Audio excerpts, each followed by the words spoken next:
ஒரு சின்ன பையன் என்னை தேடிட்டு ஓடி வந்தான். ஒரு கதை சொல்லுங்கன்னா. சொந்தமாக எதுவும் தெரியாத என்ன, உங்களுக்கு சொந்தமாக எதுவும் தெரியாதுன்னு எனக்கும் தெரியும் அப்படின்னா. இந்த பையன் அடிக்கடி என்கிட்ட வந்து கதை கேட்குறவன், அதனால் என்னோட ரகசியம்லாம் அவனுக்கு அத்துப்படி. அதனால தான் அவ்வளவு தெளிவாக அடித்து விட்றான். சரி, இப்போ என்ன செய்யலாம்னு. பழைய கதை ஏதாவது ஒன்று சொல்லுங்களேன்னா. உனக்கு கிருஷ்ணதேவராயரை தெரியுமான்னு. அவர்கிட்ட நேரில் பழக்கம் இல்லை, ஆனால் அவரை பற்றி புஸ்தகத்தில் படிச்சிருக்கேன்னா. சரி, இவங்கிட்ட மேற்கொண்டு பேச்சு கொடுத்தா நம்மளை ஒரு மாதிரி ஆக்கி விடுவான் அப்படிங்கிறத யூகம் பண்ணிட்டு அவனை உட்கார வச்சு கடைசி வரைக்கும் குறுக்க பேசக்கூடாது அப்படின்னு ஒரு கண்டிஷனையும் போட்டுட்டு அந்த கதையை சொன்னேன். ஒரு சமயம் கிருஷ்ணதேவராயர் சமஸ்தானத்துக்கு ஒரு பெரிய வித்வான் வந்து சேர்ந்தாராம். என்னோட போட்டி போடுறதுக்கு இந்த ஊரில் யாராவது இருக்கீங்களா அப்படின்னு சவால் விட்டாராம். அந்த ஊரில் இருந்த பெரிய பெரிய வித்வான்லாம் இது ஏதுடா வம்பா போச்சுன்னு நினைக்க ஆரம்பிச்சிட்டாங்க. யாரும் அந்த ஆளோட போட்டி போடுறதுக்கு தயாராக இல்லை. எல்லாரும் நடுங்கிக்கிட்டு இருக்கிறாங்க. அந்த நேரத்தில் ஒருத்தன் மட்டும் தைரியமாக முன்னுக்கு வந்தான். அது யாருன்னா தெனாலிராமன். அந்த சமஸ்தானத்தில் விகட கவி அவன். என்ன அனுப்புங்க போட்டிக்கு, நான் ஜெயிச்சு காட்டுறேன்னா. உனக்கு அவ்வளவு தைரியம் இருக்குதா அப்படின்னு கேட்டாங்க. தைரியம் மட்டும்தான் என்கிட்ட இருக்குது, ஆனால் தைரியம் இருந்தால் அதிர்ஷ்டம் தேடிட்டு வருங்கிறது எனக்கு தெரியும் அப்படின்னா. அடுத்த நாள் போட்டி ஆரம்பமாச்சு. அந்த பெரிய வித்வான் வந்து நின்னார். தெனாலிராமன் எதிரில் வந்து நின்னான். அந்த வித்வான் ஒரு விரலை காட்டினார். தெனாலிராமன் பதிலுக்கு 2 விரலை காட்டினான். வித்வான் 3 விரலை காட்டினார். இவன் உடனே 4 விரலை காட்டினான். உடனே 5 விரலை காட்டினார் அவர். தெனாலிராமன் உடனே தன்னுடைய கை முஷ்டியை காட்டினான், கையை மூடி காட்டினான். அவ்வளோதான். அந்த பெரிய வித்வான் கிருஷ்ணதேவராயர் காலில் விழுந்தார். நான் தோத்துட்டேன், என் தோல்வியை ஒத்துக்கிறேன் அப்படின்னு சொல்லிவிட்டார். கிருஷ்ணதேவராயர் அவரை தனியாக அழைச்சிட்டு போய் என்ன நடந்ததுன்னு விசாரித்தார். அந்த வித்வான் விளக்கம் கொடுத்தார். ஆண்டவன் ஒருவன் தான் உண்டுங்கிறத விளக்கறதுக்காக நான் ஒரு விரலை காட்டினேன். அப்படி இல்லை, சக்தியை சேர்த்தா சக்தி சிவன் 2 பேர் உண்டுன்னு உங்கள் வித்வான் 2 விரலை காட்டினார். மூர்த்திகள் 3 பேருங்கிறதுக்காக நான் 3 விரலை காட்டினேன். வேதங்கள் 4ன்னு சொல்லி ஒரு 4 விரலை காட்டினார். பஞ்சபூதங்கள் 5ன்னு நான் 5 விரலை காட்டினேன். அதையெல்லாம் அடக்கி ஆளணும்னு சொல்லி அவர் கையை மூடி உறுதியாக காட்டினார். அடடா, உங்கள் வித்வானுக்கு எப்பேற்பட்ட அறிவு! அவர் தான் ஜெயிச்சார், நான் தோத்துட்டேன் அப்படின்னார் அவர். அப்படி சொல்லிவிட்டு அவர் போயிட்டார். அதுக்கப்புறம் தெனாலிராமனை கூப்பிட்டு என்னப்பா நடந்தது அப்படின்னு கேட்டாராம். அதுக்கு தெனாலிராமன் விளக்கம் கொடுத்துருக்குறான். அவன் முதல்ல என்னை கொன்னுடுவேன்னு அந்த வித்வான் ஒரு விரலை காட்டினான். உடனே ஒரு 2 கண்ணையும் தோண்டி போடுவேங்கிறதுக்காக நான் 2 விரலை காட்டினேன். உனக்கு நாமம் போட்டுருவேன்னு சொல்லி 3 விரலை காட்டினான். அதை அழிச்சிருவேன்னு 4 விரலை காட்டினேன். உன்னை அரைஞ்சிருவேன்னு அவன் 5 விரலை காட்டினான். நான் உங்களை குத்தி போடுவேன்னு சொல்லி கையை மூடி காட்டினேன் அப்படின்னா. இப்போ பாருங்க, ஜெயிச்சது யார்? தைரியம் மட்டும் இருந்துட்டா அதிர்ஷ்டம் தானா தேடி வருங்கிறது எவ்வளவு உண்மையாக போச்சு. அதனால் நாம் எப்பவும் தைரியமாக இருக்கணும்னு சொல்லிவிட்டு என் எதிரில் கதை கேட்டுட்டு உட்காந்துருந்த சின்ன பையனை பார்த்தேன். அவன் என்னை நிமிர்ந்து பார்த்தான். அவன் தன்னோட கை கால் 2ஐயும் ஒரு மாதிரியாக என் முன்னால் தூக்கி 20 விரலை காட்டினான். எனக்கு ஒன்றும் புரியல. இதுக்கு என்னப்பா அர்த்தம்னு கேட்டேன். இதே கதையை இதுக்கு முன்னாடி என்கிட்ட 20 தடவை நீங்கள் சொல்லியிருக்கீங்கன்னு அர்த்தம் அப்படின்னா. ஒருத்தர் வேகமாக நடந்து போகிறார். கடைத்தெருவில் ஒரு ஸ்வீட்டு கடையை பார்க்குறார். உடனே சடன் பிரேக் போட்டது மாதிரி நிற்கிறார். ஒரு ஸ்வீட் வாங்கி சாப்பிட்லாமேன்னு மனசு சொல்லுது. டாக்டர் வேணாம்னு சொல்லியிருக்கிறார், உடம்புக்கு ஒத்துக்காது, அதனால் அது வேணாம்னு சொல்லுது அறிவு. இவர் மனசு சொல்கிறத கேட்கல, அறிவு சொல்கிறபடி கேட்குறார். அதனால் மறுபடியும் வேகமாக அங்கேருந்து நடந்து போயிடுறார். அவர் நல்ல மனுஷன். மனுஷனுக்கு அறிவும் இருக்குது, உணர்ச்சியும் இருக்குது. எதுக்கு எடுத்தாலும் உணர்ச்சி வசப்பட்டுக்கிட்டு இருக்கக்கூடாது.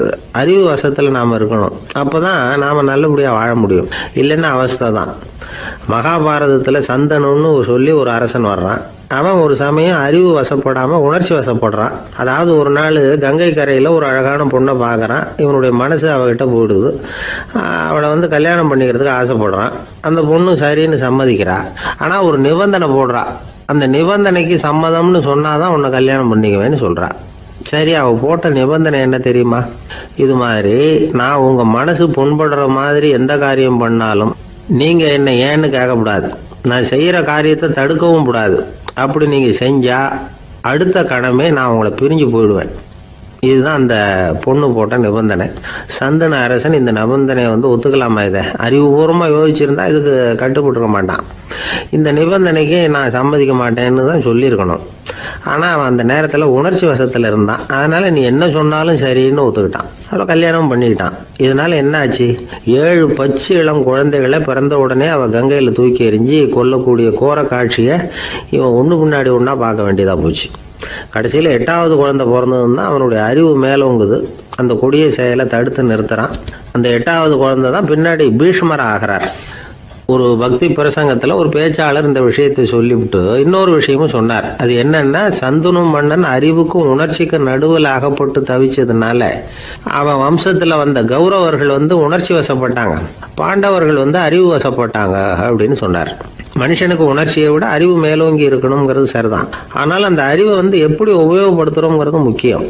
ஒருத்தர் சொன்னார், சார் இன்னைக்கு கோயம்புத்தூரில் ஒரு கல்யாணம், அதுக்கு நான் போக முடியலேன்னு நினைக்கும் பொழுது மனசுக்கு ரொம்ப வருத்தமாக இருக்குது சார் அப்படின்னார். ரொம்ப உணர்ச்சி வசப்பட்டார். அதுக்காக கவலைப்படாதீங்க சார், ஒரு வாழ்த்து தந்தி கொடுத்துருங்களேன் அப்படின்னார் இன்னொருத்தர். அது எப்படி சார் முடியும்னார் அவர். நான் தானே சார் கல்யாண மாப்பிள்ளை அப்படிங்கிறார் அந்த ஆள். ஒரு நண்பர் வந்தார். ரொம்பவும் இறுக்கமாக உடை அணிஞ்சிருந்தார். அதாவது ஆடைக்குள்ளே அவர் மாட்டிக்கிட்டு இருந்தது மாதிரி தெரிஞ்சது. ஏன் துணி குறைச்சலாக எடுத்துட்டிங்களா அப்படின்னு கேட்டோம். இல்லைங்க, எனக்கு எப்போவுமே இறுக்கமாக உடை அணிகிறது தான் பிடிக்கும் அப்படின்னார். ஒருத்தர் எப்படி உடை அணிகிறார் அப்படிங்கிறத வச்சு அந்த ஆள் எப்படிப்பட்டவர் அப்படிங்கிறத கண்டுபிடிச்சிடலாம். உடை அணிகிற விதம் ஒருத்தருடைய மனநிலையை வெளிப்படுத்துதான். இப்போ இறுக்கமான உடை அணிகிறவங்க பொதுவாக மன நிம்மதி இல்லாதவங்களாக இருப்பாங்களாம், கோபக்காரங்களாக இருப்பாங்களாம். ரொம்ப தொலைதொலைப்பாக ஆடை அணிகிறவங்க இருக்கிறாங்கல்ல, அவங்கெல்லாம் அமைதியான ஆளாக இருப்பாங்களாம், சாந்தமாக இருப்பாங்களாம். இவங்கெல்லாம் போராடுறதுக்கு சரியாக வரமாட்டாங்களாம். இப்படி ஒரு கணிப்பு இருக்குது. அதனால தான் போர் வீரர்களுக்கெல்லாம் இறுக்கமான உடையை தான் கொடுக்கறது வழக்கம். ஆனால் சன்னியாசிகளை பாருங்கள், அவங்களுக்கெல்லாம் ரொம்ப தொலை உடைகள் தான். அவங்கெல்லாம் டைட் பேண்ட் போட்டுக்கிட்டு நிற்க மாட்டாங்க சன்னியாசிகள்லாம். அதே மாதிரி சன்னியாசிகள்லாம் காவி உடைய தேர்ந்தெடுக்கிறதுக்கும் காரணம் உண்டு. பல ஆண்டுகள் சோதனை செஞ்சு பார்த்துட்டு தான் சன்னியாசத்துக்கு காவி தான் சரி அப்படின்னு முடிவு பண்ணியிருக்கிறாங்க. இப்போ பௌதீக விஞ்ஞானப்படியும் அதுதான் சரி. அதாவது சூரிய ஒளியில் 7 வண்ணங்கள் உண்டு. ஒரு பொருள் மேலே அது விழும் பொழுது அந்த பொருள் நமக்கு சிவப்பாக தெரிஞ்சதுன்னா அந்த பொருள் சிவப்பை தவிர மற்ற எல்லா நிற கதிர்களையும் உள்வாங்கிக்கிட்டு சிவப்பு நிறத்தை மட்டும் வெளியில் விடுது. அதாவது விலக்கி விடுது. அதனால தான் அந்த பொருள் சிவப்பாக தெரியுது. உடல் ஆரோக்கியத்துக்கு ஓரளவு சிவப்பு தேவைப்படுது.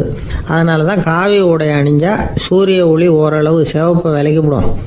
அதாவது சிவப்பின் பலனும் கிடைக்கும், இந்த சிவப்பின் கெடுதலும் இல்லை அப்படின்னு யோசனை பண்ணாங்க. காவி உதய வேளையின் நிறம். கீழ் வானத்தில் கதிர் உதிக்கிற வேளையில் முதல் ஒளி தோன்றுகிற நேரத்தில் காவி நிறம் தான் கசியும். தியானம் செய்கிறப்போ முதல்ல காணக்கூடிய ஒளி காவி நிறம்தான். தியானத்தின் உச்ச நிலையின் நிறம் நீலம். தியானம் காவி நிறத்தில் ஆரம்பமாகி நீல நிறத்தில் நிறைவடைகிறது அப்படிங்கிறார் ஓஷோ. நீலம் தியான சிகரம், காவி தியான ஆரம்ப குறியீடு, ஒரு சன்னியாசியின் ஆரம்ப தரிசனம் அப்படிங்கிறார் அவர்.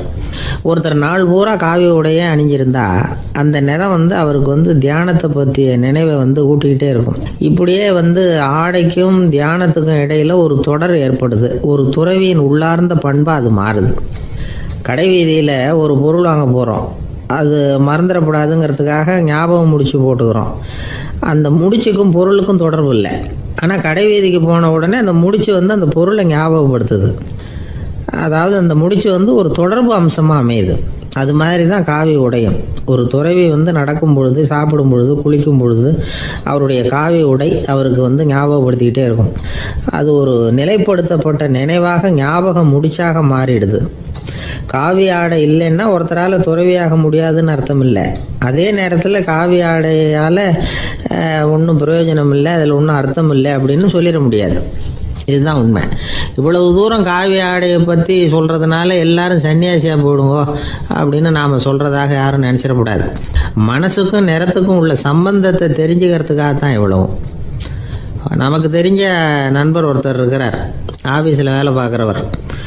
ஒவ்வொரு மாதமும் 20ஆம் தேதிக்கு பிறகு அவரை போய் பார்த்தீங்கன்னா காவி உடை அணிஞ்சிக்கிட்டு, கண்ணை மூடிக்கிட்டு, கை ரெண்டையும் விரித்து வச்சுக்கிட்டு தியானத்திலேயே உட்காந்துருப்பார். ஏன் இப்படி பண்ணுறீங்கன்னு கேட்டேன். அதாவது 20ஆம் தேதிக்கு பிறகு என் கையில் ஒரு பைசா கூட கிடையாது, ஒரு சன்னியாசி லெவலில் இருக்கிறேன், என்கிட்ட எதுவும் செலவுக்கு கேட்காத அப்படின்னு என் மனைவிக்கு நாசூக்காக உணர்த்துறதுக்காக அப்படி உட்காந்துருப்பேன் அப்படின்னு விளக்கம் கொடுக்குறார் அவர். ஒரு சராசரி மனிதனுடைய இயல்பு என்ன? இன்பம் வந்தால் துள்ளி குதிப்பான், துன்பம் வந்தால் சோர்ந்து போய் ஒரு மூலையில் உட்காந்துருவான். இவன் தான் சராசரி மனிதன். ஆனால் ஒருத்தன் இன்பம் வந்தால் அதுக்காக மகிழ்ச்சி அடையிறதில்ல, துன்பம் வந்தால் அதுக்காக சோர்ந்து போகிறதில்ல அப்படின்னு வச்சுக்கோங்க. அப்படி இருந்தால் அவன் சாதாரண ஆள் கிடையாது. ஒரு ஊரில் ஒரு ஞானி இருந்தார். அவரை தேடிட்டு ஒரு பெரியவர் வந்தார். ஐயா, ஞானத்தில் சிறந்த ஞானம் எது அப்படின்னு கேட்டாராம். இதுக்கு அந்த ஞானி என்ன பதில் சொன்னார் தெரியுமா? இன்பத்தினால மகிழ்ச்சி அடையாமலும் துன்பத்தினால சோர்வு அடையாமலும் இருக்கிறது தான் அந்த ஞானம், பெரிய ஞானம் அப்படின்னாராம். சரி சுவாமி, அப்படிப்பட்ட ஞானம் உங்களுக்கு எப்படி வந்ததுன்னு கேட்டிருக்காரு இவர். அதை நான் ஒரு கழுதைகிட்ட இருந்து கற்றுக்கிட்டேன் அப்படின்னாராம் அவர். இவருக்கு ஒன்றும் புரியல, ஒரு மாதிரியாக முழிச்சிருக்கிறார். இதை அவர் புரிஞ்சுக்கிட்டார். நீங்கள் நாளைக்கு காலையில் நம்முடைய ஆசிரமத்துக்கு வாங்க, புரிய வைக்கிறேன்னாராம். சரின்னு அவர் போயிட்டார். மறுநாள் காலையில் ஆசிரமத்துக்கு வந்து சேர்ந்தார். ஞானி அவரை கூப்பிட்டு உட்கார வச்சார். வாங்க, வந்து இப்படி உட்காருங்க, கொஞ்ச நேரத்தில் இந்த வழியாக ஒரு கழுதை போகும், அதை கவனித்து பாருங்கன்னாராம். இவருக்கு இன்னமும் ஒன்றும் புரியாமல் போச்சு, ஒரே குழப்பம். இருந்தாலும் அந்த ஞானி சொன்னது மாதிரியே உட்காந்துருக்கிறார். கொஞ்ச நேரத்தில் அந்த வழியாக ஒரு கழுதை போச்சு. அது முதுக நிறைய அழுக்கு மூட்டைகள், அதை சுமந்துக்கிட்டு போகுது.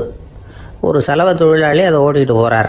கொஞ்சம் தூரத்தில் ஒரு ஆறு இருக்குது, அங்கே போய் துணியெல்லாம் சுத்தப்படுத்திக்கிட்டு சாயந்தரமாக திரும்பி இந்த வழியாகவே வருவாங்க. ஞானி சொன்னது மாதிரியே இந்த பெரியவர் அழுக்கு மூட்டையை சுமந்துக்கிட்டு போகிற அந்த கழுதையை கவனித்தார். கழுதை போயிட்டுது. அதுக்கப்புறம் ஞானியை திரும்பி பார்த்தார். இப்போ அந்த ஞானி சொன்னார், சாயந்தரம் வரைக்கும் நீங்கள் இங்கேயே இருக்கணும்னார். அதே மாதிரி இவர் இருந்தார். சாயந்தரமாக அந்த ஞானி சொன்னார், ஐயா, இப்போ கொஞ்ச நேரத்தில் அந்த கழுதை இந்த வழியாக திரும்பி வரும், அதையும் கவனித்து பாருங்கன்னார். இவரும் கவனித்து பார்க்குறார். கழுதை வந்தது. அது முதுகில் சலவை செய்யப்பட்ட துணி மூட்டை, அது பாட்டுக்கு சுமந்துக்கிட்டு போய்கிட்டு இருக்குது. பெரியவருக்கு ஒன்றும் புரியல, பொறுமை இழந்துவிட்டார். சரி சுவாமி, இந்த கழுதைக்கும் உங்கள் ஞானத்துக்கும் என்ன சம்பந்தம் அப்படின்னார். இப்போ அந்த ஞானி விளக்கினார். ஐயா, இந்த கழுதை இதே மாதிரி தினமும் காலையில் அழுக்கு மூட்டைகளை சுமந்துக்கிட்டு ஆற்றுக்கு போகுது, மாலையில் வெண்மையான சுத்தமான துணிகளை சுமந்துக்கிட்டு திரும்பி ஊருக்கு போகுது. காலையில் இது போகும் பொழுது முதுகில் அழுக்கு மூட்டைகளை சுமந்துக்கிட்டு போகிறோமேங்கிற வருத்தமும் அதுக்கு கிடையாது. சாயந்தரம் திரும்பி வரும்பொழுது சுத்தமான துணிகளை சுமந்துக்கிட்டு வர்றோமேங்கிற மகிழ்ச்சி அதுக்கு இல்லை. இதை பார்த்து தான் நானும் அது மாதிரி ஞானத்தை கற்றுக்கிட்டேன் அப்படின்னாராம். அதனால் யார் கற்றுக் கொடுக்குறாங்க அப்படிங்கிறத விட எதை கற்றுக்கிறோம் அப்படிங்கிறது தான் முக்கியம். ஒரு சினிமா பார்க்குறோம், ஒரு அருவி கொட்டுறது மாதிரி காட்சி வருது, தண்ணீர் வழியுது. படம் முடிஞ்சதும் பார்த்தீங்கன்னா அந்த திரை என்ன நனைஞ்சு போயாருக்கும். ஒரு தீப்பிடிச்சு எரியிற காட்சியே சினிமாவில் பார்க்குறீங்க, காட்சி முடிஞ்சதும் அந்த வெண் திரையே கருகி போயாருக்கும். படத்தில் வர்ற தண்ணீரும் நெருப்பும் அந்த திரையை பாதிக்கிறது இல்லை. நாம் அந்த திரை மாதிரி இருக்கிறதுக்கு கற்றுக்கணுமா. அந்த பக்குவம் வந்துவிட்டதுன்னா இன்பமும் துன்பமும் நம்ம எதுவும் செய்யாது. ஒரு சினிமாவை பார்க்குற வரைக்கும் சிரிக்கலாம், அழலாம். பார்த்துட்டு வெளியில் வரும்பொழுது அழுதுகிட்டே வரக்கூடாது. ஒருத்தர் வந்தார், அப்படி படம் முடிஞ்சு வெளியில் வரும்பொழுது அருவி மாதிரி கண்ணீர் சிந்திக்கிட்டே வரார். ஏன் சார், படம் அவ்வளவு சோகமா அப்படின்னு கேட்டார். இன்னொருத்தர், இல்லை சார், கூட்டம் ரொம்ப குறைச்சல் சார், மொத்தம் படம் பார்க்க வந்தவங்களே 15 பேர் தான் சார் அப்படின்னார் கண்ணீரை தொடச்சிக்கிட்டே. அதுக்கு நீங்கள் ஏன் சார் அழறீங்கன்னு கேட்டார் அவர். இந்த படத்தோட தயாரிப்பாளரே நான் தான் சார் அப்படின்னாரா இவர். ஒரு நீதிமன்றம், அங்கே ஒரு கொலை வழக்கு சம்பந்தமாக விசாரணை நடந்துக்கிட்டு இருக்குது. அந்த வழக்கறிஞர் ரொம்ப தீவிரமாக வாதாடிக்கிட்டு இருக்கிறார். தன்னுடைய கட்சிக்காரர் நிரபராதிங்கிறது அவருக்கு நல்லா தெரியும். அதனால தான் அவர் சார்பாக வாதாடுறதுக்கே ஒத்துக்கிட்டார். அப்படி அவர் மும்முரமாக வாதாடிக்கிட்டு இருக்கிற சமயத்தில் அவசரமாக தந்தி ஒன்று சேர்ந்தது. அதை வாங்கி படித்து பார்த்தார். அதுக்கப்புறம் அதை மடித்து தன்னுடைய கோட்டு பையில் வச்சுக்கிட்டு தொடர்ந்து வாதாட ஆரம்பிச்சிட்டார். பேசி முடித்தார். அதுக்கப்புறம் அங்கே கோர்ட்டில் இருந்த சக வக்கீல்கள் அவர்கிட்ட வந்தாங்க. தந்தி ஒன்று வந்ததே, என்ன விஷயம் அப்படின்னு விசாரித்தாங்களாம். அப்போ அவர் சொல்லியிருக்கிறார், ஊரில் சிகிச்சைக்காக போயிருந்த என்னுடைய மனைவி இறந்து போனதாக தந்தி வந்திருக்குது அப்படின்னாராம். மற்ற வக்கீல்களுக்கு அதிர்ச்சி. என்னங்க இது, மனைவி இறந்ததை விட கேஸு முக்கியமாக உங்களுக்கு அப்படின்னு கேட்டிருக்கிறாங்க. இறந்து போன என் மனைவி மறுபடியும் திரும்பி வர போகிறதில்ல, ஆனால் என்னுடைய கட்சிக்காரர் ஒரு கொலை வழக்கில் மாட்டிக்கிட்டார், அவரும் நிரபராதி, அவர் உசுரை நான் காப்பாற்ற வேணாமா, இதுதான் என்னுடைய கடமை அப்படின்னாராம். இப்படி இவர் சொன்னதும் எல்லாரும் அப்படியே திகைச்சு போய் நின்றுட்டாங்களாம். சரி, கடமைக்கு முக்கியத்துவம் கொடுத்த அந்த வழக்கறிஞர் யார் தெரியுமா? அவர் தான் இரும்பு மனிதர் சர்தார் வல்லபாய் பட்டேல். குஜராத் மாநிலத்தில் 1875 அக்டோபர் 31 அன்றைக்கு ஜாவேரி பாய் அப்படிங்கிறவருக்கு 4வது பிள்ளையா அவர் பிறந்தாராம். இந்த ஜாவேரி பாய் யார் தெரியுமா? ஜான்சி ராணி லட்சுமி பாய் போர் படையில் ஒரு வீரராக பணிபுரிஞ்சவர். இளம் வயசில் வல்லபாய் பட்டேல் ரொம்ப சிரமப்பட்டு படிச்சிருக்கார். விடாமுயற்சி வெற்றியை கொடுத்தது.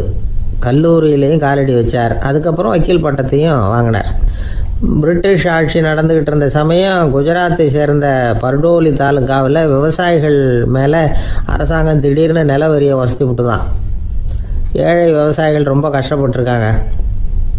அரசாங்கம் வரி செலுத்தாத விவசாயிகளின் நிலங்களையெல்லாம் ஜப்தி செஞ்சுதான்.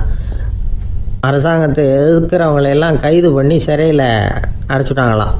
சில பேர் வீடு வாசல் ஆடு மாட்டையெல்லாம் விற்று கூட வரி கட்ட வேண்டிய நிலைமைக்கு ஆளாயிட்டாங்க.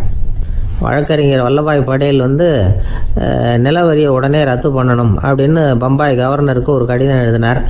எந்த பலனும் இல்லை. உடனே எல்லா விவசாயிகளையும் அணி திரட்டினார். அதுக்கு தானே தலைமை தாங்கினார். சத்தியாகிரகம் நடத்தினார். அந்த பகுதியில் எந்த வேலையும் நடக்கலை. வேறு வழி இல்லை. ஆட்சியாளர்கள் உடனே வரியை ரத்து பண்ணாங்க. சிறையில் இருந்தவங்களெல்லாம் வெளில விட்டாங்க. 1928 ஆகஸ்ட் 6 சர்க்காருக்கும் விவசாயிகளுக்கும் இடையில் ஒரு உடன்பாடு ஏற்பட்டது. அதுக்கப்புறம் தான் நிலைமை சரியாக போச்சான். வல்லபாய் பட்டேலின் பொது சேவையை பாராட்டின பொதுமக்கள் அவருக்கு சர்தார் அப்படிங்கிற பட்டத்தை கொடுத்தாங்களாம். சர்தார்னா தலைவர் அல்லது தளபதின்னு அர்த்தம். இரும்பு மனிதர்னு இவருக்கு பேர். இருந்தாலும் நகைச்சுவை உணர்வும் இவருக்கு நிறைய உண்டு. ஒரு தடவை ஒரு பத்திரிகை நிருபர் வந்திருக்கார். சர்தார் பட்டேல்கிட்ட அவருக்கு பிடிச்ச பண்பாடு கலாச்சாரம் எது அப்படின்னு கேட்கணும்னு ஆசை. அதனால் அவரை பார்த்து கேட்டாராம், ஏங்க உங்களுக்கு பிடிச்ச கல்ச்சர் எது அப்படின்னு கேட்டிருக்கார். இதுக்கு சர்தார் பட்டேல் சொன்ன பதில் என்ன தெரியுமா? எனக்கு பிடிச்ச கல்ச்சர் அக்ரிகல்ச்சர் அப்படின்னாராம். ஒரு நண்பர் சினிமா படம் தயாரிக்கிறவர், அவர்கிட்ட ஒரு நாள் பேசிக்கிட்டு இருந்தேன். அது எப்படி சார், நீங்கள் எடுக்கிற எந்த படமும் கையை கடிக்காத அளவுக்கு எடுத்துடுறீங்களே, அது எப்படின்னு கேட்டேன். அது ஒன்றும் பெரிய விஷயம் இல்லை சார். பெண்களுக்குன்னு சில உருக்கமான காட்சிகள், இளைஞர்களுக்குன்னு சில நடனங்கள், அடிதடி காட்சிகள், அப்புறம் வயசானவங்களுக்குன்னு சில ஆன்மீக காட்சிகள், சின்ன பிள்ளைங்களுக்கு சிரிப்பு, இப்படி எல்லாமும் சேர்த்து நான் படம் எடுக்கிறேன். மசாலா படம்னு பேர். இது ரொம்ப பெருசாக இல்லைன்னாலும் ஓரளவுக்கு சுமாராக ஓடிரும், கையை கடிக்காது அப்படின்னார். இது ஒரு உத்தி. சில பத்திரிகை ஆசிரியர்களும் இந்த உத்தியை கையாளுறது உண்டு. இந்த உத்திக்கு பார்னம் உத்தி அப்படின்னு பேர். பார்னம் எஃபெக்ட் அப்படின்னு சொல்லுவாங்க. அதாவது ஃபீனியஸ் டி பார்னம் அப்படின்னு ஒருத்தர் அமெரிக்காவில் இருந்தாராம். அதாவது 19ஆம் நூற்றாண்டில் அமெரிக்காவில் கொடிகட்டி பறந்த ஒரு சர்க்கஸ் நிறுவனத்தின் அதிபர் அவர். இந்த உலகத்தில் ஒவ்வொரு நிமிஷமும் ஒரு ஏமாளி பறந்துக்கிட்டே இருக்கிறான் அப்படிங்கிறது அவருடைய சித்தாந்தம். ஒவ்வொருத்தரையும் திருப்திப்படுத்துகிற அளவுக்கு அம்சங்களை கொஞ்சம் கொஞ்சமாக கலந்து கேளிக்கை நிகழ்ச்சிகளை நடத்தினது தான் அவருடைய மகத்தான வெற்றிக்கு காரணம். அதனால் அந்த உத்தியை யார் கடைப்பிடிச்சாலும் சரி, அதுக்கு பார்னம் உத்தி அப்படின்னு பேர் வந்துட்டுது. ஜோசியம் சொல்கிறவங்களுக்கும் இந்த உத்தி தான் கை கொடுக்குது. ஒரு விஷயத்தை ஒருத்தருடைய கோள் நிலைகள் அல்லது கையெழுத்து நிரூபிக்கிறதாக அவர்கிட்ட சொன்னால் அதை அவர் நம்பிவிடுவார். ஆனால் அந்த விஷயம் நல்லதாக இருக்கணும், நேர்மையானதாக இருக்கணும், அதாவது பாசிட்டிவாக இருக்கணும். 8ஆம் இடத்துல குரு, 9ஆம் இடத்துல சனி, நீங்கள் ஒரு பெரிய மேதை தான் அப்படின்னு சொல்லுவாங்க. கேட்குறவங்களுக்கு அதை மறுக்கிறதுக்கு மனசு வராது. அப்படி சொல்லும் பொழுது கூடவே என்ன கொஞ்சம் முன்கோபம் அதிகமாக இருக்கும், இருந்தாலும் அது உடனே மறைஞ்சிரும் அப்படின்னு சில அற்ப விஷயங்களையும் சொன்னாலும் அதையும் சரிதான்னு சொல்லி ஒத்துக்குவாங்க. ஆளுமையை எடை போடுகிற ஒரு நிறுவப்பட்ட உத்தியின் மூலமாக தன்னுடைய குணாதிசயங்கள் கண்டுபிடிக்கப்பட்டதாக அவர் நம்புறது தான் இதுக்கு காரணம். இந்த மாதம் பணத்தட்டுப்பாடு கொஞ்சம் இருக்கும், உடம்புல ஏதாவது கொஞ்சம் அசௌகரியம் இருக்கும், வீட்டுக்குள்ளே லேசாக மனஸ்தாபம் வரலாம். இது மாதிரி பொதுப்படையாக சிலதை சொன்னாலே போதும், மக்களை நம்ப வச்சுடலாம். இதெல்லாம் நமக்கு மட்டும்தான் ஏற்படுது அப்படின்னு சொல்லி அவங்க நினைக்கிறது தான் காரணம். இதுதான் பார்னம் உத்திங்கிறது.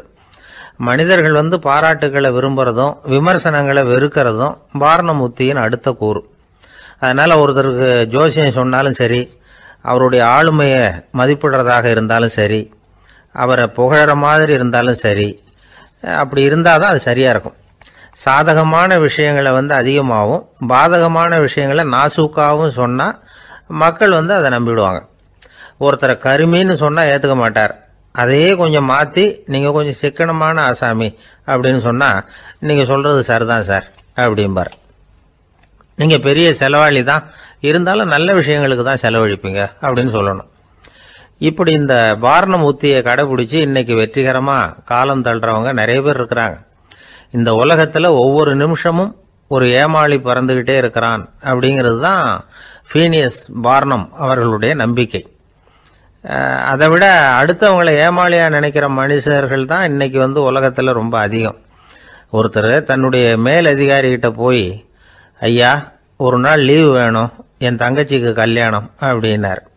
அவரு பார்த்தார், ஒரு 10 நிமிஷம் வெளியில் இருங்கன்னார். 10 நிமிஷம் கழித்து கூப்பிட்டார். இதை பாருங்க, நீங்கள் சொல்கிறது பொய். இப்போ உங்கள் தங்கச்சிக்கு ஃபோன் பண்ணேன், அவங்க தனக்கு 2 வருஷத்துக்கு முன்னாடியே கல்யாணம் ஆகிட்டதாக சொல்கிறாங்க அப்படின்னார். உடனே இவர் சொன்னார், சார் இப்போ நீங்கள் சொல்கிறதும் பொய்யா தான் இருக்கணும், ஏன்னா நிஜமாக எனக்கு ஒரு தங்கச்சியே கிடையாது அப்படின்னார். சில பேர் ஆளை பார்த்தா 60 வயசு மாதிரி தோணும், உண்மையான வயசு என்னன்னு பார்த்தா 40 அல்லது 45 சில பேரை பார்க்கறதுக்கு 45 மாதிரி தெரியும், உண்மையிலேயே 65 தாண்டி இருப்பாங்க. ஒரு மனிதனுக்கு 2 வகையான வயது உண்டுங்கிறார் ஓஷோ. அதாவது உடம்புக்குன்னு ஒரு வயசு, மனசுக்குன்னு ஒரு வயசு. முதல் உலக மகாயுத்தம் நடந்தது இல்லையா, அது முடிஞ்சதுக்கு அப்புறம் முதல் தடவையா மனிதனின் மூளை வளர்ச்சியை பற்றி மனநல வைத்தியர்கள் ஒரு கணக்கெடுப்பு சோதனை நடத்தினாங்களாம். அது வரைக்கும் மனிதனுக்கு 2 வகையான வயது உண்டுன்னு யாரும் சிந்திச்சதே இல்லையா. அந்த உலக மகாயுத்தம் முடிஞ்சதுக்கு அப்புறம் மனிதனுடைய சராசரி மனதின் வயதை கணக்கிட்டு பார்க்கும் பொழுது அவங்களுக்குலாம் ரொம்ப அதிர்ச்சியாக இருந்துதான். ஏன்னா அது ரொம்ப பின்தங்கிய நிலையில் இருந்திருக்கு, வளர்ச்சி அடையாத நிலையில் இருந்திருக்கு. அவங்க கண்டுபிடிச்ச பிரகாரம் அப்போ மனசோட சராசரி வயசு என்ன தெரியுமா, 14. அப்படின்னா பார்த்துங்க, உடல் ரீதியாக ஒருத்தரோட வயசு 70 கூட இருக்கலாம், ஆனால் மனசோட வயசு 14 தான். இதுக்கு நேர்மாறாக அமைஞ்சு போச்சுன்னு வச்சுங்க. அதாவது ஒருத்தருக்கு உண்மையிலேயே 14 வயசு, அதாவது உடலோட வயசு 14, அவரோட மனசின் வயசு 70ன்னு வச்சுக்கோங்க. இப்படி அமைஞ்சுட்டுதுன்னா அவர் சீக்கிரம் ஞானத்தன்மை அடைஞ்சிருவார் அப்படின்னு அர்த்தம். இப்போ நமக்கெல்லாம் உடம்போட வயசு மனசோட வயசு ரெண்டும் ஒன்றா இருந்துட்டா அதுவே போதும், அதுவே பெரிய விஷயம். இப்போ எமர்சன் கிட்ட போய் ஒருத்தர் கேட்டாரா, உங்கள் வயசு என்ன அப்படின்னு. அவர் உடனே பதில் சொல்லியிருக்கார், 360 வருஷம் அப்படின்னாராம். கேட்டவர் குழம்பி போயிட்டார். அவர் என்ன சொல்கிறாரு, 360 வயசா, என்ன நம்ம காதில் தான் சரியாக விழலையா? எமர்சன் எப்பவும் உண்மையை பேசுகிற ஒரு சிறந்த அறிவாளி, அவர் இப்படிலாம் பொய் சொல்ல மாட்டாரே அப்படின்னு ஒரு யோசனை பண்ணிக்கிட்டே இவர் மறுபடியும் அவர் கிட்ட போனாராம். ஐயா நீங்கள் சொன்னது சரியாக என் காதில் விழலை, அதனால் மறுபடியும் கேட்குறேன், உங்கள் வயசு என்ன அப்படின்னாராம். எமர்சன் மறுபடியும் சொல்லியிருக்கிறார் 360 வருஷம்னு. வந்தவருக்கு உண்மையிலேயே அதிர்ச்சியாக போட்டுது. அதுக்கப்புறம் மெதுவாக ஆரம்பிச்சாராம், ஐயா நீங்கள் சொல்கிறத என்னால் ஏற்றுக்க முடியாது, எப்படி பார்த்தாலும் இப்போ உங்களுக்கு வயசு ஒரு 60க்கு மேலே இருக்காதுன்னு நினைக்கிறேன் அப்படின்னாராம். நீங்கள் சொல்கிறது சரிதான், அது என் உடம்போட வயசுன்னாராம் எமர்சன். அப்படின்னா ஏற்கனவே நீங்கள் சொன்னது அப்படின்னு கேட்டிருக்காரு, அது என் மனசோட வயசு அப்படின்னாராம். நம்மளை பொறுத்த வரைக்கும் அறிவு தூசு படிஞ்சிருக்கு, அது மாதிரியே அன்பும் மாசுபட்டிருக்கு. இது ரெண்டையும் சுத்தம் பண்ண வேண்டியிருக்குது, அப்போ தான் நாம் சரியான வயசில் வாழ முடியும். ஒரு ஆசாமி இருக்கிறார், அவருக்கு உடம்போட வயசு அதிகம், மனசோட வயசு ரொம்ப குறைச்சல், குழந்தை மாதிரி. அவர் ஒரு ஆஸ்பத்திரியில் படுத்திருக்கிறார். நர்சம்மா எல்லாருக்கும் மருந்து கொடுத்துட்டு போகிறாங்க. கொஞ்ச நேரம் கழித்து திரும்பி வந்தாங்க. அப்போ இவர் அந்த அம்மாவை கூப்பிட்டு சொல்கிறார், இதை பாருங்கள் சிஸ்டர், நீங்கள் எல்லாருக்கும் சின்ன சின்ன மாத்திரையாக கொடுத்துட்டு எனக்கு மட்டும் நீளமான மாத்திரையாக கொடுத்துட்டீங்க, முழுங்கிறதுக்கு ரொம்ப கஷ்டமாக போச்சு, இனிமேல் எனக்கும் சின்ன மாத்திரையாக கொடுங்க சிஸ்டர் அப்படின்னாராம். அந்த அம்மா உடனே அதிர்ச்சியாகி தலையில் அடிச்சுக்கிட்டாங்களாம். நான் கஷ்டப்பட்டு மாத்திரையை முழுங்கினத்துக்கு நீங்கள் ஏமா தலையில் தட்டிக்கிறீங்க அப்படின்னு கேட்டிருக்காரு இவர். இதுக்கு அவங்க சொல்லியிருக்கிறாங்க, நான் உங்களுக்கு கொடுத்துட்டு போனது மாத்திரை இல்லைங்க, அது தெர்மாமீட்டர் அப்படின்னாங்களாம். ஒருத்தர் ஓடி வந்தார், இன்னொருத்தரை பார்த்து, சார் உங்கள் சைக்கிளை ஒரு நாள் இரவல் கொடுங்களேன், பக்கத்து ஊருக்கு போயிட்டு வர வேண்டியிருக்கு அப்படின்னார். இவர் சைக்கிளை கொடுத்து பத்திரமா கொண்டுட்டு போங்கன்னார். சார் இதை பத்திரமா கொண்டு போகிறேன், கவலையே வேணாம், ஏன்னா இது உங்களோட சைக்கிள் அப்படின்னு நான் நினைக்கல, என்னோட சைக்கிளாக நினைக்கிறேன். அப்படின்னார். அதுக்கப்புறம் தான் இவருக்கு உண்மையாகவே பயம் வந்துட்டுது. ஏன்னா அவர் சொன்னது மாதிரி அதை தன்னோட சைக்கிளாகவே நினச்சி தள்ளிட்டு போட்டா என்ன பண்ணுறது? எது எதை நம்முடையதா நினைக்கணுங்கிறதுக்கு ஒரு வரையறை இருக்குது. சில பேர் ஆஃபீஸையே வீடாக நினச்சி விடுறது உண்டு. அப்படிப்பட்டவங்க கூட வீட்டை ஆஃபீஸாக நினைக்கிறது இல்லை. ஏன்னா வீட்டில் இவர் ஆஃபீஸராக நடந்துக்க முடியறதில்ல. இதெல்லாம் ஒரு பக்கம் இருக்கட்டும். இப்போ விஷயத்துக்கு வருவோம். பொறியியல் மேதை டாக்டர் விஸ்வேஸ்வரய்யா இருந்தார் இல்லையா? பாரத ரத்னா விருதெல்லாம் கொடுத்தாங்களே. ஆஃபீஸ் வேலை வேற, சொந்த வேலை வேற அப்படிங்கிறதுக்கு ஒரு உதாரணமாக இருந்தவர் அவர். மைசூர் மகாராஜா கிட்ட திவானா இருந்தார். அவர் ஒரு நாள் அரசாங்க வேலை காரணமாக வெளியூர் போயிருந்தார். ஹாசன்கிற ஊருக்கு பக்கத்தில் ஒரு பயண மாளிகை, அங்கே தங்கிவிட்டார். ராத்திரி அங்கே தங்கி இருந்துட்டு விடிஞ்சதும் ஊருக்கு திரும்புறதாக திட்டம். ராத்திரி தூங்குறதுக்கு ரொம்ப நேரம் ஆயிட்டுது. ரொம்ப நேரம் வரைக்கும் அரசாங்க சம்பந்தப்பட்ட வேலைகளையே பார்த்துக்கிட்டு இருக்கிறார். அரசாங்க ஃபைல்கள் நிறைய இருந்தது. அதையெல்லாம் ஒவ்வொன்றா எடுத்தார், படித்து பார்த்தார், பரிசீலனை பண்ணார். அதில் எழுத வேண்டியதை எழுதினார், கையெழுத்து போட்டார். ஒரு வழியாக அந்த வேலையெல்லாம் முடிஞ்சுது. அதுக்கப்புறம் என்ன பண்ணார்னா, தன்னுடைய சூட்கேஸை திறந்தார். அதிலிருந்து 2 மெழுகுவத்தியை எடுத்து கொளுத்தி வச்சார். அந்த பயண மாளிகையில் அது வரைக்கும் எரிஞ்சுக்கிட்டு இருந்த மின்சார விளக்குகளை அணைச்சுட்டார். அதுக்கு பிறகு அந்த மெழுகுவத்தி வெளிச்சத்தில் சில புத்தகங்களை தொடர்ந்து படிக்க ஆரம்பிச்சிட்டார். அந்த பயண மாளிகையில் பணியாளராக இருந்தவர் இதை பார்த்துட்டு ஓடி வந்தார். மறுபடியும் மின் விளக்கு போடுறதுக்காக போனார். விஸ்வேஸ்வரய்யா அதை பார்த்துட்டு போட வேணாம்ட்டாராம். இது வரைக்கும் நான் அரசாங்க அலுவல்களை கவனிச்சுக்கிட்டு இருந்தேன், அதனால மின் விளக்குகள் அப்போ எரிஞ்சதில் தப்பு இல்லை. இப்போ நான் புத்தகம் படிச்சுக்கிட்டு இருக்கேன், இது என்னுடைய சொந்த வேலை. இங்கே இருக்கிற மின் விளக்கு அதுக்காக ஏன் எரியணும் அப்படின்னு கேட்டாராம். இப்போ இருக்கிற சில அரசு பணியாளர்கள்கிட்ட இந்த சம்பவத்தை பேச்சோட பேச்சா சொல்லி பார்த்தேன். அவங்களால இதை ஜீரணிக்கவே முடியல. நேர்மை தேவைதான் சார், அதுக்காக அவ்வளவு தூரத்துக்கு அது தேவையா அப்படிங்கிறாங்க. விஸ்வேஸ்வரய்யா அப்படி பண்ணினது தான் ஒரு நேர்மையாளர் அப்படின்னு இந்த உலகத்துக்கு நிரூபிக்கணுங்கிறதுக்காக இல்லை. தான் அப்படி நடந்து காட்டினா தன்னை சுற்றி இருக்கிறவங்களும் அதை கேள்விப்படுறவங்களும் முடிஞ்ச அளவுக்கு பொது வாழ்க்கையில், அரசு பணியில் நேர்மையை கடைபிடிக்க முயற்சி பண்ணலாமே அப்படிங்கிறதுக்காகத்தான். இப்போவும் சில பேர் இருக்கிறாங்க, இவங்க ஆஃபீஸ் வேற வீடு வேறன்னு நினைக்கிறது இல்லை, அவ்வளோ உரிமை. ஒருத்தர் அப்படிதான், அவருக்கு அவசரமாக 5000 ரூபா தேவைப்பட்டது. ஆஃபீஸ் பணத்தை எடுத்துக்கிட்டார். அந்த நேரம் பார்த்து ஆடிட் வந்துட்டுது. ஆப்பிட்டுக்கிட்டார். விசாரணை நடக்குது. அவர் சொல்கிறார், சார் நான் நேரம் காலம் பார்க்காம ஆஃபீஸில் வேலை செய்வேன். ஏன்னா அதை என்னோட ஆஃபீஸாக நினைக்கிறேன். அவசரத்துக்கு அந்த பணத்தை எடுத்தேன், மறுபடியும் வச்சுடலாம்னு தான் இருந்தேன். அதுக்குள்ளே இப்படி ஆகிட்டுது. நீங்கள் என்ன நினச்சாலும் சரி, நான் ஆஃபீஸ் வேற வீடு வேற அப்படின்னு நினைக்கிறது இல்லை, அது என்னோட சுபாவம் அப்படின்னார். விசாரணை பண்ணவர் தீர்ப்பு வழங்கினார். உங்கள் சுபாவத்துக்கு மதிப்பு கொடுத்து நானும் தீர்ப்பு வழங்குறேன். நீங்கள் கொஞ்ச நாள் ஜெயிலில் இருந்துட்டு வாங்க, அது உங்களுக்கு கஷ்டமாக இருக்காதுன்னு நினைக்கிறேன். ஏன்னா அங்கே போனாலும் நீங்கள் உங்கள் சுபாவப்படி வீடு வேற ஜெயில் வேறன்னு நினைக்க மாட்டீங்க அப்படின்னாராம். ஒரு நண்பர் யாருக்கோ ஃபோன் பண்ணிகிட்டு இருந்தார். அவர் பேசி முடித்ததும் நான் அவரை பார்த்து, இப்போ ஃபோன் பண்ணீங்களே அந்த ஃபோன் நம்பர் என்ன அப்படின்னு கேட்டேன். அவர் தலையை சொரிஞ்சுக்கிட்டார், ஞாபகம் வரலன்னார். சரி சார் அதை விடுங்க, உங்கள் மனைவி பேர் என்ன அப்படின்னு கேட்டேன். மாலதின்னார். என்ன சார் இது வேடிக்கை, கொஞ்ச நேரத்துக்கு முன்னாடி பேசின ஃபோன் நம்பர் மறந்து போச்சு. எப்போவோ கல்யாணம் பண்ணிக்கிட்ட மனைவி பேர் மறக்கலை, அதை கரெக்டாக சொல்லிவிட்டீங்களே அப்படின்னு கேட்டேன். அவர் என்ன ஒரு மாதிரியாக பார்த்தார். அவர் அப்படி என்னை பார்த்ததில் ஒன்றும் தப்பு இல்லை, ஏன்னா நாம் எல்லாருமே அப்படித்தானே. ஒரு குறிப்பிட்ட காரியத்துக்காக தொலைபேசியில் ஒருத்தட்ட பேசுகிறோம், அதுக்கப்புறம் அந்த எண் நமக்கு அனாவசியம், அதனால் மறந்துடுறோம். இதுக்கு பேர் தான் தற்காலிக ஞாபகம். ஆனால் மனைவி பேரை மறந்துட முடியுமா? முடியாது. அது அவசியமான ஒன்று. அடிக்கடி அந்த பேரை உபயோகப்படுத்துகிறோம், அதனாலேயும் அது முக்கியங்கிறதுனாலேயும் அதை மறக்கிறது இல்லை. இதுக்கு பேர் நிரந்தர ஞாபகம். சரி, இந்த தற்காலிக ஞாபகம் நிரந்தர ஞாபகம், இது 2 ஞாபக அளவுகளையும் கட்டுப்படுத்துறது எது அப்படின்னா மூளைக்குள்ள நடக்கிற மின்சார நடவடிக்கைகள் தான். தற்காலிக ஞாபகம் ஒரு மின்னல் மாதிரி தோன்றி மறையுது. நிரந்தர ஞாபகம் ஒரு படிவம் போல மூளையில படிஞ்சுடுது. ஒரு சம்பவத்தின் பல பிரதிகள் மூளையில பல்வேறு பகுதிகளிலேயும் படியறதுனால ஒன்று மறைஞ்சாலும் மறந்தாலும் இன்னொன்று மறையறதில்லை. இப்படிப்பட்ட நிலைமையில தான் தொண்டையில இருக்கு, வாயில் வரமாட்டேங்குது சார் அப்படிமா. ஒருத்தருக்கு எந்த துறையில ஆர்வமும் ஈடுபாடும் அதிகமோ அது சம்பந்தமான ஞாபக சக்தி அதிகமா இருக்கும். தொழிலை விரும்புகிற ஒரு டெலிபோன் ஆபரேட்டருக்கு எண்கள்லாம் நல்ல ஞாபகம் இருக்கும். அது மாதிரி கவிஞர்களுக்கு வார்த்தைகள் நல்ல ஞாபகத்தில் இருக்கும். இது ஒரு பக்கம் இருந்தாலும் ஒரு மூளை எண்களை விட எழுத்துக்களை விட படங்களை ரொம்ப சுலபமா ஞாபகத்தில் வச்சுக்குது. புரிஞ்சுக்கிற தன்மை, அனுபவம், புத்தி கூர்மை இது கூடி குறையிறத பொறுத்து ஞாபக சக்தியும் ஏறும் இறங்கும்.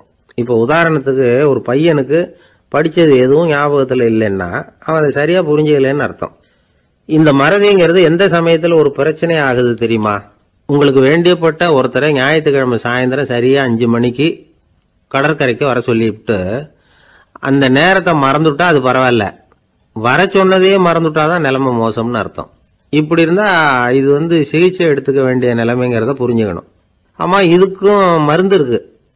ஆனா மூளை குறிப்பிட்ட அளவுக்கும் கீழே இயங்குறப்போ இன்னொன்னு சொல்லுவாங்க, இந்த நியூரோ டிரான்ஸ்மிட்டர் அப்படின்னு சொல்லுவாங்க. அப்படிங்கிற மூளை ரசாயனம் ரொம்பவும் குறைஞ்சி போறப்போ மட்டும்தான் உபயோகப்படும். டாக்டர் என்ன சொல்றாங்க தெரியுமா?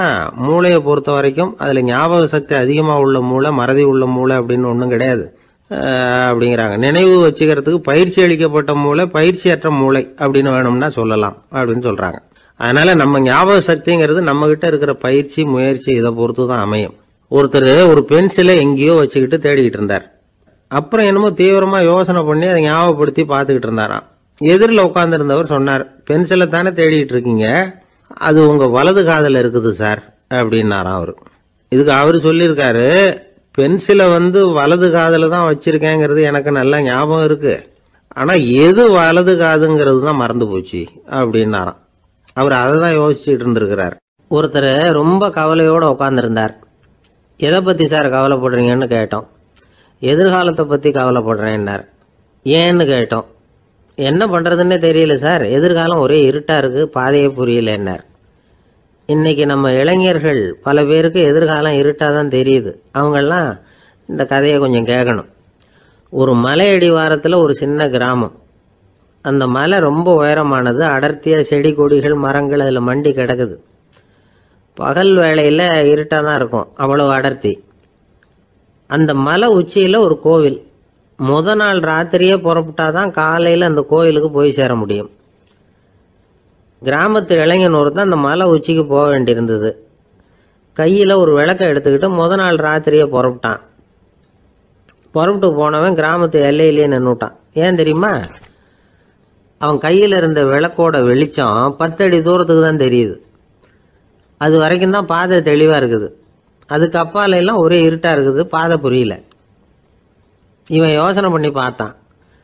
மனசுக்குள்ள ஒரு சந்தேகம். 10 அடி தூரம் தானே வெளிச்சம் தெரியுது, அப்படின்னா நாம் 10 அடி தூரம் தானே போக முடியும். அதுக்கு அந்தாண்ட ஒரே இருட்டாக இருக்குது, அதில் எப்படி நாம் நடந்து போகிறது? நாம் ரொம்ப தூரம் நடந்து போய் ஆகணுமே. அப்படிப்பட்ட நினப்பெல்லாம் அவனுக்கு வந்துட்டுது. இதுதான் அவன் மனசில் ஏற்பட்ட தயக்கம். இப்படி யோசிச்சுக்கிட்டே அந்த இளம் ஆசாமி புறப்பட்ட இடத்துலயே நின்றுகிட்டு இருக்கிறான். அந்த சமயத்தில் ஒரு வயசான பெரியவர் அந்த பக்கமாக வந்தார். அவர் கையில் இதை விட சின்னதாக ஒரு விளக்கு வச்சிருந்தார். அது எப்படின்னா அது ஒரு 5 அடி தூரத்துக்கு தான் வெளிச்சம் காட்டுது. அவ்வளவு சின்ன விளக்கு. அவரும் மலை உச்சிக்கு போகிறதுக்காக தான் வந்துகிட்டு இருக்கிறார். அவரை பார்த்து இவன் கேட்டான், என்ன பெரியவரே, இவ்வளவு சின்ன விளக்க வச்சுக்கிட்டு அவ்வளவு தூரத்துக்கு எப்படி மலையேற போறீங்க அப்படின்னு கேட்டான். நீ ஏன் இப்படி தயங்கிட்டே நிக்கிறேன்னு கேட்டார் பெரியவர். என்கிட்ட இருக்கிற விளக்கு 10 அடி தூரத்துக்கு தான் பாதையை காட்டுதுன்னா. இப்ப பெரியவர் சொன்னார், தம்பி, உன் கையில் இருக்கிற விளக்கு கொடுக்குற வெளிச்சத்தை வச்சு நீ முதல்ல 10 அடி தூரம் முன்னாடி போ. 10வது அடியில் போய் நின்றுக்கிட்டு பாரு, மறுபடியும் ஒரு 10 அடி தூரத்துக்கு பாதை தெரியும். இப்படி உன் கையில் இருக்கிற விளக்கு தொடர்ந்து வெளிச்சம் காட்டிக்கிட்டே இருக்கும். நீ முன்னேற முன்னேற அந்த வெளிச்சமும் முன்னேறும். அதனால எத்தனை கிலோமீட்டர் தூரம் வேணும்னாலும் நீ இந்த 10 அடி தூரம் வெளிச்சத்தை வச்சுக்கிட்டே நீ போயிடலாம், புறப்படு அப்படின்னார். இப்போதான் அந்த பெரியவர் சொன்னது இளைஞனுக்கு பளிச்சுன்னு புரிஞ்சுதான். உடனே உற்சாகமாக புறப்பட்டான், உச்சிக்கு போய் சேர்ந்தான். இந்த கதையிலேருந்து நாம் புரிஞ்சுக்க வேண்டியது என்ன தெரியுமா? நீண்ட கால திட்டம் ஒன்று போடும் பொழுது நமக்கு முன்னாடி இருக்கிறத மறந்துட்டு மனசை போட்டு குழப்பிக்க கூடாது. உங்கள் கையில் என்ன இருக்கோ அதுலேயே உங்கள் எதிர்காலம் மறைஞ்சிருக்குது. கண் முன்னாடி தெரியறத வச்சு ஆரம்பிங்க, போக போக வழி தானா புலப்படும் அப்படிங்கிறார் ஒரு பெரியவர். பெரிய பயணங்களையெல்லாம் இப்படி தான் நடத்த வேண்டியிருக்கும். ஒவ்வொரு அடியாக எடுத்து வச்சா ஓடி போய் சேர்ந்து விடலாம். மலைச்சு போய் நின்றுட்டா நின்றுக்கிட்டே இருக்க வேண்டியது தான். நம்ம ஆள்லாம் ரொம்ப மோசமான இருக்கிறாங்க. ஒருத்தன் அப்படி தான் நீண்ட தூர பிரயாணம் ஒன்று புறப்பட்டான். ரயில் போய்கிட்டே இருந்தது. கொஞ்சம் தூரம் போச்சு, பாதி வழியில் கையில் வச்சுருந்த டிக்கெட்டை காற்றுல விட்டுட்டான். ஐயோ என் டிக்கெட்டு போயிட்டுதே அப்படின்னு கத்த ஆரம்பிச்சுட்டான். பக்கத்தில் இருந்த பெரியவர் அவனை பார்த்து பரிதாபப்பட்டு, கவலைப்படாத தம்பி, போனா போகுது, வேற டிக்கெட் வாங்கிக்கலாம் அப்படின்னு ஆறுதல் சொன்னார். அதுக்கு அவன் சொல்கிறான், சார் நான் அதுக்காக அழலை, அந்த டிக்கெட்டு கிடைச்சாதானே நான் எந்த ஊருக்கு போகணுங்கிறது எனக்கு தெரியும் அப்படிங்கிறான். ஒரு அம்மா, அவங்களுக்கு 35 வயசு இருக்கும். குடும்பத்தில் எந்த கஷ்டமும் இல்லை. இருந்தாலும் காரணம் இல்லாமல் பிள்ளைங்க பேரில் கோவப்படுறது, எரிஞ்சு விடுறது அவங்க வழக்கம். பிள்ளைங்க அழும். உடனே அவங்க மனசும் சங்கடப்படும். இன்னொரு அம்மா, நல்ல வேலையில் இருக்கிறவங்க, வாரத்துக்கு ஒரு தடவையாவது தலைவலி வந்துடும். இவங்களுக்கெல்லாம் உடம்புல எந்த கோளாறும் இல்லை, மனசு மட்டும் சரியாக இருக்காது. தூக்க மாத்திரை கையில் வச்சுருப்பாங்க. 30-35 வயசுடைய பெண்களுக்கு சர்வசாதாரணமாக காணப்படுகிற மனக்கோளாறு இது. இதுக்கு பேர் மனவாட்டம், டிப்ரெஷன், மனமடிவு அப்படின்னு சொல்லலாம். இந்த நோய்க்கு அறிகுறி என்ன தெரியுமா? மனசில் வருத்தமான உணர்வு இருக்கும். அடிக்கடி அழலாம் போல தோணும். முன்னால எல்லாம் எந்தெந்த செயலில் ஆர்வம் இருந்ததோ அதெல்லாம் குறைஞ்சிரும், அல்லது சுத்தமாகவே ஆர்வம் இல்லாமல் போயிடும். சில பெண்கள் இளம் வயசில் பக்கத்தில் இருக்கிறவங்க கிட்ட கலகலப்பாக பேசுவாங்க, வீட்டை அலங்கரிக்கிறதுல ஆர்வம் இருக்கும். இப்போ அதிலெல்லாம் ஆர்வம் இல்லாமல் போயிடும். எந்த வேலை செஞ்சாலும் சீக்கிரம் களைப்பு அடைஞ்சுடுறது மாதிரி ஆகிடும்.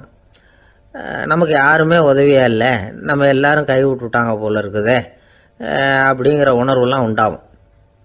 தன்னைத்தானே குறை சொல்லிக்குவாங்க. நாம் தப்பு பண்ணிவிட்டோம் போல இருக்குதே அப்படின்னு தோணும். குற்றம் பண்ணிட்டதா நினச்சி கஷ்டப்படுவாங்க. பசி இருக்காது, தூக்கத்தில் தொந்தரவு இருக்கும். அடிக்கடி செத்து போடலாங்கிற உணர்வு வரும்.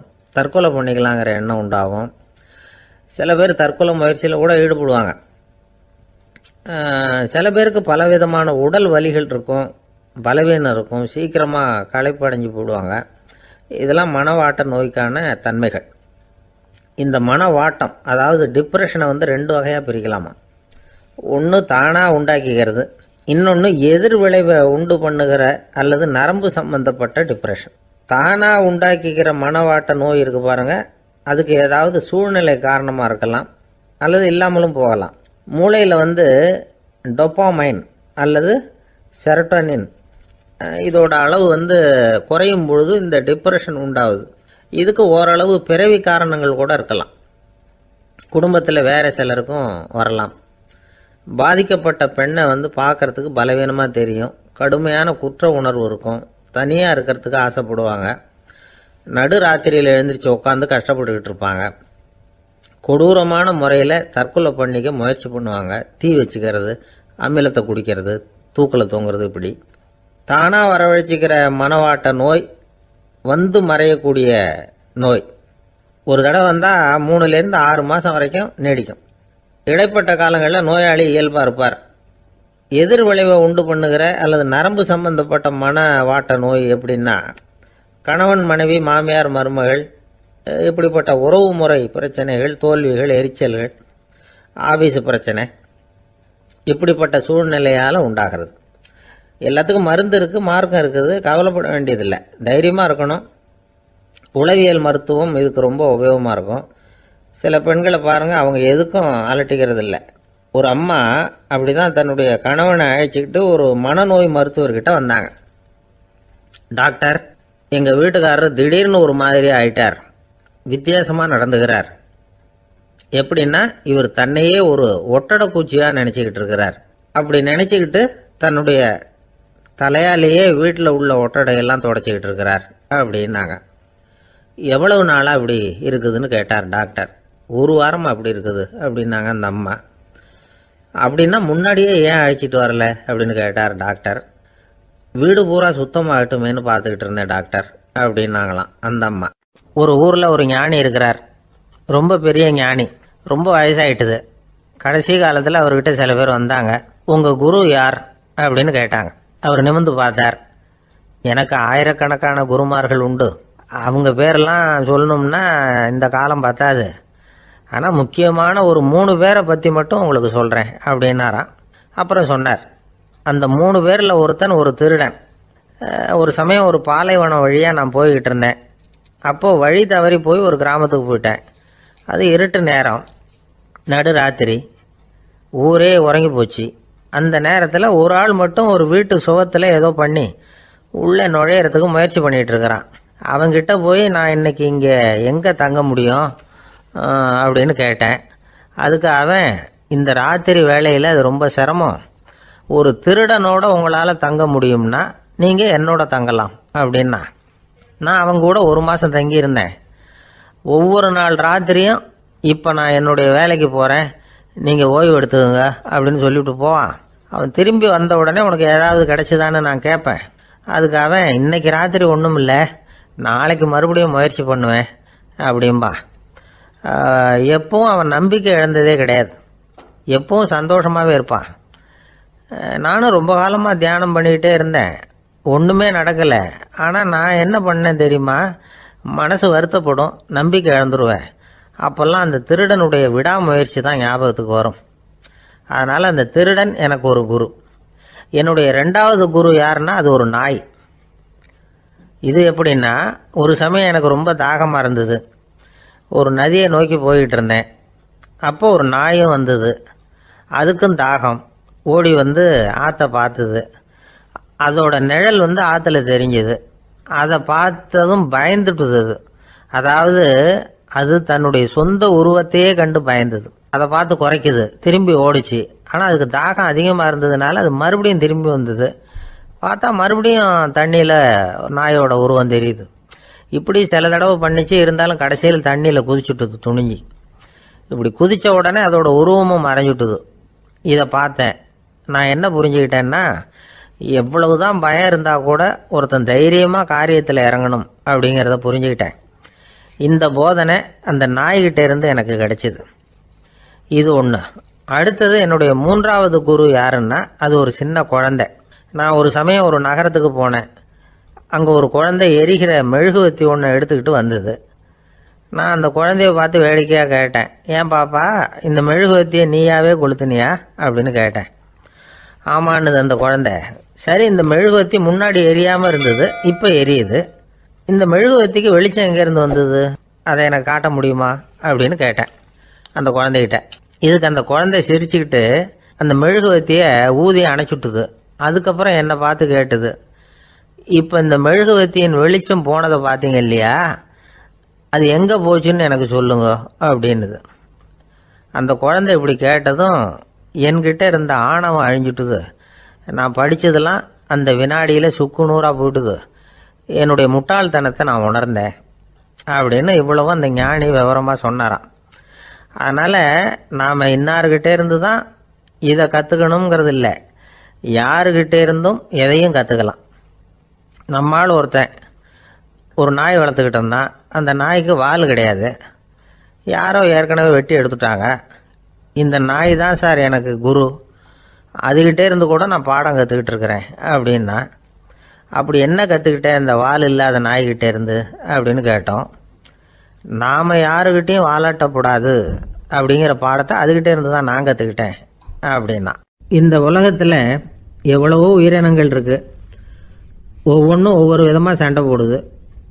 இப்போ 2 மாடு சண்டை போட்டுக்குதுன்னு வச்சுங்க, என்ன பண்ணும், 2 முட்டிக்கும். அதுக்கு சண்டை போடுறதுக்கு ஆயுதமாக உபயோகப்படுறது அதோட கொம்பு.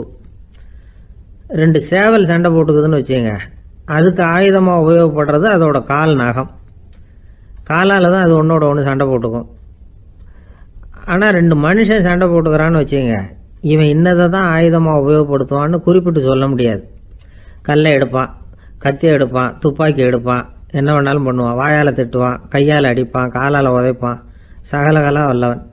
விலங்குகள்லாம் பொதுவாக வாயை சாப்பிட்றதுக்கு மட்டும்தான் உபயோகப்படுத்துது. ஆனால் இவனுக்கு சாப்பிட்றதுக்கும் அதுதான், சாப்பிட்டு விட்டு திட்டுறதுக்கும் அதுதான். ஆனால் ஒரு விஷயத்தில் மட்டும் கெட்டிக்கிறேன். அதாவது நாம் சண்டை போட்டுக்கிட்டாலும் பரவாயில்லை, கோழிகள் சண்டை போடாமல் இருக்கணும் அப்படின்னு ஆசைப்படுறான். எதுக்காக? கோழிகள் சண்டை போடாமல் இருந்தால் நிறைய முட்டைகள் போடுமா, அதுக்காக தான் இந்த அக்கறை. கோழி பண்ணை வச்சிருக்கிறவங்களுக்கு இது ஒரு பெரிய பிரச்சனை. அதாவது பண்ணையில் இருக்கிற கோழிகளுக்குள்ளே அடிக்கடி சண்டை வந்துடும். அதனால் முட்டை உற்பத்தி குறைஞ்சிரும். சரி, இதுக்கு என்ன பண்ணுறது? பண்ணையில் போய் உட்காந்துக்கிட்டு தினமும் பஞ்சாயத்து பேசிகிட்டு இருக்க முடியுமா? அமெரிக்காவில் கோழி பண்ணை வச்சுருக்கிற ஒருத்தர் இதை பற்றி யோசனை பண்ணி பார்த்தாராம். ஒரு வழியையும் கண்டுபிடிச்சிருக்கார். கோழிக்கெல்லாம் மூக்கு கண்ணாடி மாட்டி விட்டுட்டோம்னா அது சண்டை போடுற குணம் குறைஞ்சிரும், முட்டை அதிகமாகிடும். அந்த கண்ணாடியில் உள்ள லென்ஸு சிவப்பு நிறத்தில் இருக்கணும், அவ்வளவுதான் அப்படின்னு அவர் கண்டுபிடிச்சாராம். இது ஏற்கனவே நடைமுறையில் கண்டுபிடிக்கப்பட்ட ஒரு விஷயம். ஆனால் எல்லா கோழிக்கும் சிவப்பு மூக்கு கண்ணாடி எப்படி மாட்டி விடுறது? அப்படியே மாட்டி விட்டாலும் அது நழுவாமல் இருக்கணுமே. இப்போ நாமெல்லாம் நடு விரலால் மூக்கு கண்ணாடி நடுவில் தொட்டு அப்படி ஸ்டைலாக சரி பண்ணிக்கிறோம். அது மாதிரி கோழி எப்படி சரி பண்ணிக்கும்? இதுதான் பிரச்சனை. இதுக்கு அவர் என்ன வழி கண்டுபிடிச்சாருன்னா, கோழிக்கெல்லாம் மூக்கு கண்ணாடிக்கு பதிலாக விழியொட்டு வில்லைகள், கான்டாக்ட் லென்ஸ், அதை பொருத்தி விட்டா என்ன அப்படின்னு யோசனை பண்ணார். அதே மாதிரி பண்ணார். அதே மாதிரி செஞ்சு பார்த்தார், வெற்றி. அதுக்கப்புறம் கோழியெல்லாம் சண்டை போட்டுக்கலையாம், சமாதான பிரியர்கள் ஆகிட்டு தான். கோழிகளுக்கு இயல்பாகவே சண்டை போடுற குணம் உண்டு. ஆனால் அதோட கண்ணுக்கு பார்க்குற பொருள்லாம் ரோஜா நிறத்துலையோ அல்லது இன்னும் சொல்ல போனால் அழுத்தமான சிவப்பு நிறத்துலையோ தெரிஞ்சதுன்னா சண்டை போடுற குணம் குறைஞ்சிருதான். அந்த சமயத்தில் அது அதிகமாகவும் முட்டையிட ஆரம்பிச்சுடுதான். அதே நேரத்தில் இறை எடுக்கிறத கூட குறைச்சிக்குதான். இது ஏன் இப்படி பண்ணுதுங்கிறது விஞ்ஞானிகளுக்கு இன்னமும் புரியலையா.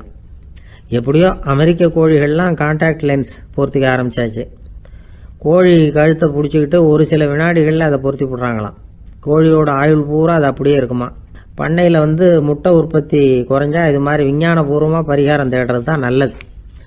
நமக்கு வேண்டியப்பட்ட ஒருத்தர், அவர் ஒரு கோழி பண்ணை வச்சுருந்தார். அந்த பண்ணையில் பாதி கோழி திடீர்னு செத்து போச்சு. உடனே ஒரு கால்நடை மருத்துவர்கிட்ட போக வேண்டியது தானே. அங்கே போகல. உள்ளூரில் மந்திரம் பண்ணிகிட்டு இருந்த ஒரு சாமியார்கிட்ட போனார். அவர் காலில் விழுந்தார். சாமி, என் பண்ணையில் பாதி கோழி செத்து போட்டுதுன்னார். சாமியார் யோசனை பண்ணார். சரி, பண்ணையில் வாசப்படி கிழக்கு பக்கமாக வச்சுருக்கியா மேற்கு பக்கமாக வச்சுருக்கியான்னு கேட்டார். கிழக்கு பக்கமாக இருக்குன்னார் அவர். அதுதான் தப்பு, மேற்கு பக்கமாக அதை மாற்று சரியாக போடும்னாராம். அதே போல் இவர் போய் மாற்றிவிட்டார். அப்பவும் பாதி செத்து போச்சு. மறுபடியும் சொன்னார், சாமி மறுபடியும் பாதி கோழி செத்து போட்டுதேன்னார். சரி, கூரை எப்படி போட்டிருக்க? ஓடு போட்டிருக்கியா இல்லை கீத்து போட்டிருக்கியான்னார். ஓடு போட்டிருக்கேன்னாராம் அவர். அதுதான் தப்பு, கீத்து போட்டுரும் சரியாக போடும்னாராம். சரின்னு போய் அதையும் மாற்றி பார்த்தார். மறுபடியும் போயிட்டுது, கோழி செத்து போச்சு. வந்தார். மறுபடியும் பாதி செத்து போச்சு சாமின்னு வந்தார். இவரும் யோசனையை மாற்றி மாற்றி சொல்லிகிட்டே இருக்கிறார். இப்படி அவரும் மாற்றி மாற்றி பார்த்தார். 6வது தடவையாக அவரை தேடிட்டு வந்தார். அந்த சமயத்தில் இவர் ரொம்ப தீவிரமாக யோசனை பண்ணி பார்த்துட்டு, அது சரிப்பா, நீ என்கிட்ட சளைக்காமல் வந்துக்கிட்டு இருக்கிற, நானும் யோசனை சொல்லிகிட்டு இருக்கேன். இப்போவும் உங்ககிட்ட சொல்கிறதுக்கு என்கிட்ட யோசனை நிறையா இருக்குது. ஆனால் சோதிக்கிறதுக்கு உங்ககிட்ட கோழி இல்லையே, என்ன பண்ணுறது அப்படின்னாராம் இவர். ஒரு ஊரில் ஒரு பெரிய ஞானி இருந்தார். அவர் படுக்கையில் இருந்தார். இன்னும் கொஞ்ச நேரம்தான் அவர் இந்த உலகத்தில் இருக்க போகிறார். அவரை சுற்றி ஏகப்பட்ட கூட்டம். ஏற்கனவே அவருடைய உபதேசங்களை கேட்டவங்க பல பேர் அவரை சுற்றி நிற்கிறாங்க. அந்த ஞானி மெதுவாக கண்ணை திறந்து பார்க்குறார். எல்லாரும் அவருடைய கடைசி வார்த்தையை கேட்கறதுக்காக அவளோட காத்துக்கிட்டு இருக்கிறாங்க. அந்த ஞானி மெதுவாக பேச ஆரம்பித்தார். நான் என்னுடைய வாழ்நாள் பூராவும் உங்களுக்கு நிறைய போதனைகள் சொல்லிக்கிட்டு இருக்கிறேன். பேரானந்தம், மகிழ்ச்சி, தியானத்தன்மை, இதை பற்றியெல்லாம் சொல்லியிருக்கிறேன். இப்போ நான் வேற ஒரு கரைக்கு போய்கிட்டு இருக்கிறேன். நான் இனிமேல் இந்த கரையில் இருக்க மாட்டேன். நீங்கள் நான் சொன்னதையெல்லாம் கேட்டீங்க, ஆனால் எதையும் நீங்கள் நடைமுறைப்படுத்தி பார்க்கல. எல்லாம் கேட்டதோடு சரி, அதோடு விட்டுவிட்டீங்க. அப்புறம் அதை தள்ளி போட்டுக்கிட்டே வந்துட்டீங்க. மேலும் அதை தள்ளி போடுறதுல எந்த பிரயோஜனமும் கிடையாது. இப்போ நான் போய்கிட்டு இருக்கிறேன். உங்களில் யாராவது என்னோட வர்றதுக்கு தயாரா அப்படின்னு கேட்டார்.